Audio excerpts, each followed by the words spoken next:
Hello ஃப்ரெண்ட்ஸ், எல்லாருக்கும் வணக்கம். Welcome to my channel. ஒரு sad part of my channel என்னன்னு பார்த்தீங்கன்னா, நேற்று வியாழக்கிழமை ஆகஸ்ட் 1 மதியம் ஒரு 3:45 அந்த ரேஞ்சுக்கு வந்து பார்த்தீங்கன்னா யூடியூப் கிட்ட இருந்து எனக்கு ஒரு மெயில் வந்திருந்தது. இதுக்கப்புறம் உங்கள் சேனலில் எந்த வீடியோஸையும் நீங்கள் மானிட்டைஸ் பண்ண முடியாது, ஆல்ரெடி இருந்த அந்த மானிட்டைசேஷனை நாங்கள் கட் பண்ணிட்டோம், உங்களால் இனிமேல் இந்த யூடியூப் மூலமாக வருமானம் ஈட்ட முடியாதுன்னு சொல்லிட்டு ஒரு பெரிய குண்டா தூக்கி போட்டாங்க. 6 வருஷமாக நான் யூடியூப் சேனல் வச்சு ரன் பண்ணிக்கிட்டு இருக்கேன். ஸோ இப்போ தான் கொஞ்சம் ஸ்டேபிள் ஆகிக்கிட்டு இருக்கு. இந்த மாதிரி நேரத்தில் இந்த மாதிரி ஒரு பெரிய அடி நான் எதிர்பார்க்கல. ஸோ என்னுடைய சேனலுக்கு ஏதாவது ப்ராப்ளம் ஆச்சான்னு சொல்லிட்டு போய் பார்க்குறப்ப சேனல் எல்லாமே இருக்குது, வீடியோஸ் எல்லாமே ரன் ஆகிட்டு தான் இருக்குது. ஆனால் எந்த வீடியோஸ்லையுமே பார்த்தீங்கன்னா ஆட்ஸ் ரன் ஆகலை. ஸோ நம்மளோட வீடியோவை சும்மா பார்க்கலாமே தவிர அதனால் நமக்கு எந்த பிரயோஜனம் இருக்க போகிறது இல்லை. அந்த மாதிரி செஞ்சுட்டாங்க. ஸோ டிமானிட்டைசேஷன் பண்ணிட்டாங்க. அதுக்கப்புறம் இது என்னடா இது வம்பா போச்சுன்னு சொல்லிட்டு எனக்கு பயங்கர தலைவலியாக போச்சு. அதுக்கப்புறம் அவங்க சொன்ன மாதிரி அந்த கிரியேட்டர் ஸ்டுடியோக்குள்ளே இருக்க அந்த ஏர்ன் செக்ஷனை கிளிக் பண்ணி பார்த்தேன். அதில் பார்த்தீங்கன்னா ஃபுல் டீட்டெயில்ஸ் கொடுத்துருந்தாங்க.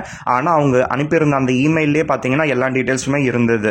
ஸோ இந்த மாதிரி பார்த்தீங்கன்னா ஒரு சில பாலிசிஸ்க்கு அகேன்ஸ்டாக இருந்திருக்கு.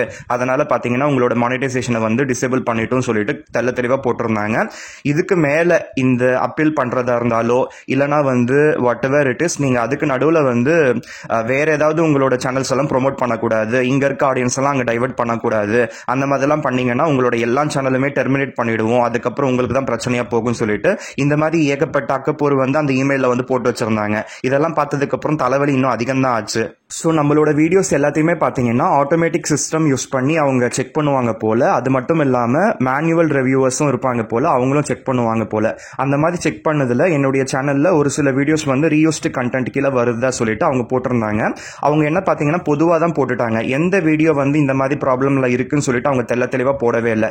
அதுக்கப்புறம் நான் உட்காந்து ஸ்டடி பண்ணி, ஆமாம் ஆரம்பத்தில் ஒரு சில வீடியோஸ் நம்ம ரீயூஸ்டு கண்டென்ட் மாதிரி தான் நம்ம யூஸ் பண்ணியிருக்கோம், அதுக்கான கிரெடிட்ஸ் நம்ம கிட்ட இல்லை, அது வேற யாரோ செஞ்சதை நம்ம இங்க போட்டிருக்கோம். ஃபார் எக்ஸாம்பிள் டிவோஷனல் சாங்ஸ் ஆல்பம்ல இருந்து காப்பி பண்ணி நான் அப்படியே பேக்ரவுண்ட் எல்லாம் மாற்றி அதுக்கப்புறம் அதில் டெக்ஸ்ட் எல்லாம் மாற்றி நான் போட்டிருந்தேன். அதுக்கப்புறம் இந்த மாதிரி ஒரு சில வீடியோஸ்னால எனக்கு ரீயூஸ்டு கண்டென்ட் வந்திருக்க சான்சஸ் இருக்கு.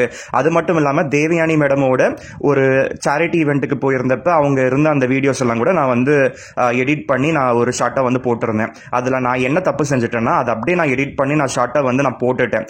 அப்படி போடாமல் அதில் என்னுடைய ஃபேஸை நான் காமிச்சு நான் ஒரு சிலதெல்லாம் பேசிட்டு அதுக்கப்புறம் போட்டிருந்த ப்ராப்ளம் வந்திருக்காதுன்னு நினைக்கிறேன். இந்த மாதிரி எந்தெந்த வீடியோஸ்லாம் நம்ம ப்ராப்ளமாக போட்டிருப்போம்னு சொல்லிட்டு நான் யோசிக்க பார்க்க ஆரம்பித்தேன். அதுக்கப்புறம் அது எல்லாத்தையுமே பார்த்தீங்கன்னா நான் ப்ரைவேட்டில் போட்டுட்டேன். டெலீட் பண்ணக்கூடாது, டெலீட் பண்ணாமல் ப்ரைவேட்டில் போட்டுக்கிறது நல்லது. அதுக்கப்புறம் அப்பீல் பண்ணி பார்க்கலாமேன்னு சொல்லிட்டு எனக்கு தோணுச்சு. நார்மலாகவே கிரியேட்டர் ஸ்டுடியோ ஆப் ஓப்பன் பண்ணாலே ஃபர்ஸ்ட் பேஜ்லேயே 4 செக்ஷன் காமிக்கும். அதில் எத்தனை வியூஸ் போயிருக்கு, எவ்வளோ வாட்ச் ஹவர்ஸ் போயிருக்கு, அதுக்கப்புறம் எவ்வளோ ஏர்ன் பண்ணியிருக்கு, அதாவது லாஸ்ட் 28 டேஸ்க்கு எவ்வளோ ஏர்ன் பண்ணியிருக்குன்னு காமிக்கும். அது மட்டும் இல்லாமல் எல்லா வீடியோஸ்லுமே பார்த்தீங்கன்னா அந்த dollar symbol, green colour dollar symbol காமிச்சிருக்கும். அப்படி காமிச்சாலே அந்த கிரீன் கலர் டாலர் சிம்பிள் இருந்தாலே அந்த எல்லா வீடியோஸ்லையுமே ஆட்ஸ் ரன் ஆகிட்டு இருக்குன்னு அர்த்தம். ஸோ அது எல்லாமே பார்த்தீங்கன்னா இவங்க இந்த மெயில் அனுப்புனதுக்கு அப்புறம் போய் செக் பண்ணுறப்ப அந்த டாலர் சிம்பிளை இல்லை, மொத்தமாக தூக்கிட்டாங்க. அதனால இது என்ன இது வம்பா போச்சு, ஏதோ இப்பதான் கொஞ்சம் கொஞ்சமா நம்ம அதுல ஏர்ன் பண்ண ஆரம்பிச்சோம், இந்த மாதிரி நேரத்தில் இந்த மாதிரி ப்ராப்ளம் கிரியேட் ஆயிடுச்சுன்னு சொல்லிட்டு எனக்கு தலைவலியா போச்சு.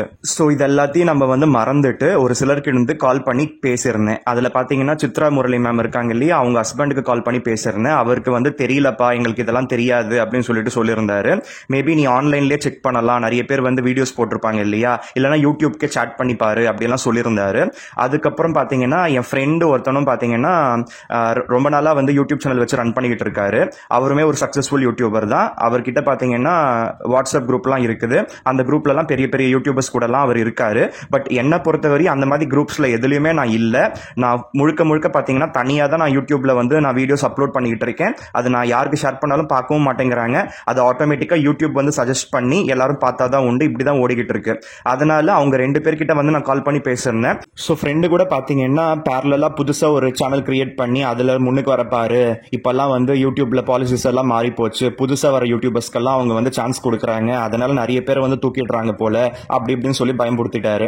அதுக்கப்புறம் ஸோ இதெல்லாம் சரிப்பட்டு வராது, யார்கிட்ட நம்ம கேட்டு என்ன ஆக போகுது, நம்மளா ஸ்டெப் எடுக்கலாம் சொல்லிட்டு நான் அந்த அப்பீலுக்காக எனக்கு என்ன ப்ரொசீஜர்னு படிச்சு பார்த்தேன். அப்பீலுக்கு பாத்தீங்கன்னா வீடியோ அப்லோட் பண்ணணும். அந்த வீடியோவை நீங்க எடிட் பண்ணி போஸ்ட் பண்ணி அன்லிஸ்டட்ல வச்சு அந்த அன்லிஸ்டட் அந்த லிங்க் இருக்கு இல்லையா, அந்த லிங்கை நம்ம அதில் போட்டு நம்ம அப்பீல் ப்ரொசீட் பண்ணணும். அதுக்கு அந்த வீடியோ ஜென்ரேட் பண்ணப்ப என்ன என்ன பண்ணணும்னா நான் என்ன பண்ணேன்னா ஃபஸ்ட்டு நான் என்னுடைய ஃபோனில் செல்ஃபி மோடில் வச்சுக்கிட்டு நான் யூடியூப்க்கு வந்து ஒரு வணக்கம் போட்டுட்டு இந்த மாதிரி நான் இத்தனை வருஷமாக நான் யூடியூப் சேனல் வந்து வச்சு ரன் பண்ணிக்கிட்டு இருக்கேன். மோஸ்ட்லி என்னுடைய கண்டென்ட் எல்லாமே ஒரிஜினல் கண்டென்ட், எல்லாமே வேல்யூபிள் கண்டென்ட், எல்லாருமே பார்த்தீங்கன்னா எல்லா வேர்ல்டுல இருந்து எல்லா இடத்துல இருந்து பார்க்குறாங்க. இந்த மாதிரி நிறைய விஷயமெல்லாம் சொல்லி அதுக்கப்புறம் என்னுடைய சேனலோட URL ஃபர்ஸ்ட் 30 செகண்ட்ஸ்லேயே நான் காமிச்சிருந்தேன். அதுக்கப்புறம் பார்த்தீங்கன்னா நான் என்னுடைய வீடியோஸ்லாம் நான் எப்படி எடிட் பண்ணுறேன், தம்ப்நெயில் எல்லாம் எப்படி நான் மேக் பண்ணுறேன், நான் இந்த வீடியோ எடுக்கிறதுக்கான எக்யூப்மெண்ட்ஸ்லாம் நான் எப்படி யூஸ் பண்ணுறேன், இது எல்லாத்தையுமே பார்த்தீங்கன்னா ஒரு சிலது செல்ஃபி மோட்ல, ஒரு சிலது வந்து பார்த்தீங்கன்னா ஸ்க்ரீன் ரெக்கார்டிங்கில், ஒரு சிலது ஸ்க்ரீன்ஷாட்ஸில் எல்லாமே போட்டு நான் இங்கிலீஷில் வந்து நான் அந்த வீடியோ நான் மேக் பண்ணியிருந்தேன். ஸோ இங்கிலீஷில் 5 நிமிஷத்துக்குள்ளே நீங்கள் இது எல்லாத்தையுமே சேர்த்து நீங்கள் மேக் பண்ணி உங்களோட அந்த வீடியோஸ் வந்து எந்த அளவுக்கு யூனிக்காக இருக்குது, உங்களோட சேனல் வந்து எந்த அளவுக்கு வந்து மற்றவங்களுக்கு பிரயோஜனப்படும் சொல்லிட்டு நீங்கள் சொல்லணும். அப்படி வந்து பார்த்தீங்கன்னா அரௌண்ட் ஒரு 4 minutes 41 seconds வந்து நான் ஒரு வீடியோ வந்து போட்டிருந்தேன். அந்த வீடியோ வந்து பார்த்தீங்கன்னா சக்ஸஸ்ஃபுல் ஆயிருந்தது. நான் அப்பீலுக்கு வந்து நான் அந்த வீடியோ யூஸ் பண்ணி தான் நான் அப்பீல் பண்ணியிருந்தேன். ஸோ இந்த ரீயூஸ்டு கண்டென்ட் அந்த பாலிசினால என்னுடைய சேனலை டிமானிட்டைஸ் பண்ணியிருந்தாங்க இல்லையா, டிமானிட்டைசேஷன் பண்ணாலே அந்த மணி ரிலேட்டட் எல்லா ஆக்டிவிட்டீஸும் பார்த்தீங்கன்னா அது வந்து ஸ்டாப் பண்ணிடுவாங்க. ஸோ என்னுடைய சேனலில் ஒன்றும் பெருசாக வந்து யாரும் ஜாயின் பண்ணலை, ஒருத்தர் கூட ஜாயின் பண்ணலை. ஆனால் ஜாயின் பட்டனை வந்து நான் எனேபிள் பண்ணி தான் வச்சிருந்தேன். ஸோ ஒருவேளை ஜாயின் பண்ணியிருந்தாங்கன்னா அவங்களுக்கான அந்த ரீஃபண்ட் எல்லாம் கூட பார்த்தீங்கன்னா நம்ம ஆட்சன்ஸ் அக்கௌண்ட்ல இருந்து எடுத்துப்போம் அந்த மாதிரிலாம் போட்டிருந்தாங்க. பட் நான் எனேபிள் பண்ணி வச்சிருந்தேன். ஸோ யாரும் வந்து ஜாயின் பண்ணலை, அதனால எனக்கு பிரச்சனை இல்லை. அதே போல சூப்பர் சாட் இந்த மாதிரிலாம் நிறையவே இருக்குது. அது எல்லாமே பார்த்தீங்கன்னா யூடியூப் வந்து ஒரு போர்ஷன் எடுத்துக்கும், நமக்கு வந்து பார்த்தீங்கன்னா ஒரு போர்ஷன் வந்து கொடுக்கும். ஸோ அது எல்லாத்துலேயுமே பார்த்தீங்கன்னா எனக்கு ஒன்றுமே வந்து வருமானமே வராது. எனக்கு முழுக்க வர வருமானம் எல்லாமே அட்வர்டைஸ்மெண்ட் ரன் ஆனால் தான் வரும். ஸோ அதனால எல்லாமே பார்த்தீங்கன்னா ஸ்டாப் ஆயிடுச்சு. இது பெரிய பெரிய சேனலுக்கு ஆயிருந்தா அவங்களுக்கான ஒட்டுமொத்த வருமானமே பார்த்தீங்கன்னா ஸ்டாப் ஆயிட்டு இருந்திருக்கும். என்னை பொறுத்தவரையும் எனக்கு ஆட்ஸ்னால வர வருமானம் மட்டும்தான். ஆனால் அதுவுமே ஸ்டாப் ஆயிடுச்சுன்னா வேற என்ன சொல்றது, நான் ஆல்ரெடி நான் போட்டிருந்தேன் இத்தனை வருஷமா நான் எவ்வளவு earn பண்ணியிருந்தேன்னு சொல்லிட்டு. ஸோ அந்த அமௌண்ட் வந்து பார்த்தீங்கன்னா சொச்சமெச்சமா இருந்தாலும் அதுவுமே நம்ம ஹார்ட் ஒர்க்கு கிடைக்கிற அந்த எஃபோர்ட்டுக்கு கிடைக்கிற ஒரு வெகுமதி தான். அதுவுமே இல்லாமல் போச்சுன்னா ஒரு இன்ட்ரெஸ்ட் போயிடும், அதுக்கப்புறம் தலைவலி தான். அதனால நான் வந்து கஷ்டப்பட்டு நான் யாரையுமே நான் பொருட்படுத்தாம நான் என்னுடைய பாணியில நான் வந்து அந்த வீடியோவை நான் போட்டிருந்தேன் அப்பீலுக்காக. ஸோ அப்பீல் வந்து சக்சஸ் ஆயிருந்தது. மறுநாள் காலையில் எழுந்துக்கிறப்பவே பார்த்தீங்கன்னா மெசேஜ் வந்து என் கண்ணில் பட்டது, சந்தோஷமா இருந்தது. ஸோ இந்த அப்பீல் எப்போ பண்ணணும்னா உங்களுக்கு இந்த மாதிரி சஸ்பென்ஷன் மெயில் வந்த உடனே அடுத்த 21 நாளுக்குள்ள நீங்கள் இந்த அப்பீல் வந்து பண்ணணும். அந்த அப்பீல் பண்ண உடனே அவங்க வந்து டைம் எடுத்துப்பாங்க. மேக்ஸிமம் 14 daysக்குள்ள பார்த்தீங்கன்னா நமக்கு ரிசல்ட் வந்து வரும். என்னுடைய இந்த சேனலுக்கு வந்து பார்த்தீங்கன்னா ஒரு 16 ஹவர்ஸ்லேயே பார்த்தீங்கன்னா நான் ரிசல்வ் பண்ணிட்டேன். எனக்கு ஆகஸ்ட் 1 மதியம் 3:45 அந்த ரேஞ்சில் வந்து மெயில் அனுப்பியிருந்தாங்க. நான் அன்னைக்கு நைட்டு 9:15 அரௌண்டுக்கே பார்த்தீங்கன்னா அந்த வீடியோவை நான் மேக் பண்ணி நான் அப்லோட் வந்து பண்ணிட்டேன். மறுநாள் காலையில் ஒரு 5:45 மணிக்கு ஒரு 6 மணிக்கெல்லாம் பார்த்தீங்கன்னா எனக்கு வந்து சக்ஸஸ் ஆயிடுச்சு. எனக்கு என்னுடைய சேனல் மானிட்டைசேஷன் வந்து மறுபடியும் எனேபிள் பண்ணிட்டாங்க. ஒருவேளை இந்த மாதிரி உங்களுக்கு பண்ண முடியலன்னா நீங்கள் அப்பீல் வந்து அன்சக்சஸ்ஃபுல் ஆச்சுன்னா நீங்கள் அடுத்த ஒரு 3 மாதத்துக்கு நீங்கள் இந்த வீடியோஸ் மூலமாக நீங்கள் ஏர்ன் பண்ண முடியாது.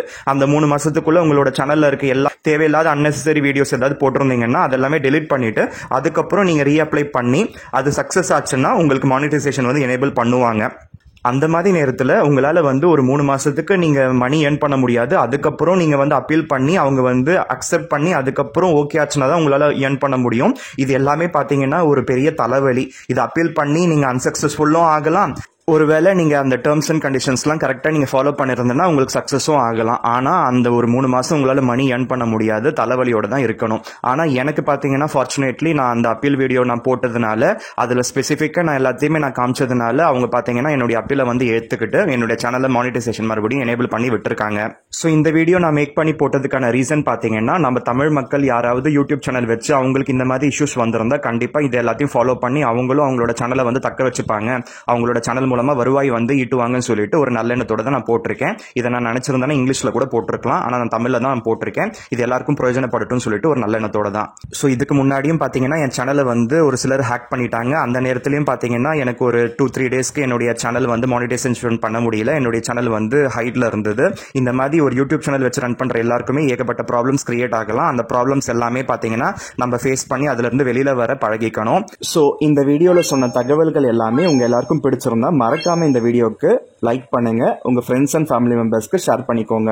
மேலும் இது போன்ற தகவல்கள் எளிதில் பெற நம்ம சேனல் கீழே இருக்க அந்த ரெட் கலர் சப்ஸ்கிரைப் பட்டனை சப்ஸ்கிரைப் செஞ்சுக்கோங்க. பக்கத்தில் ஒரு பெல் பட்டன் வரும், அதில் ஆல் நோட்டிஃபிகேஷன் வர மாதிரி கிளிக் பண்ணி வச்சுக்கோங்க. அப்பதான் நான் இந்த சேனலில் வீடியோஸ் போடுறப்ப உங்களுக்கு இன்ஸ்டன்ட் அப்டேட்ஸ் வந்துகிட்டே இருக்கும். நீங்களும் மறக்காம நம்மளோட வீடியோஸை பார்ப்பீங்க. So see you with another interesting video. Until then, have a great day. Bye bye.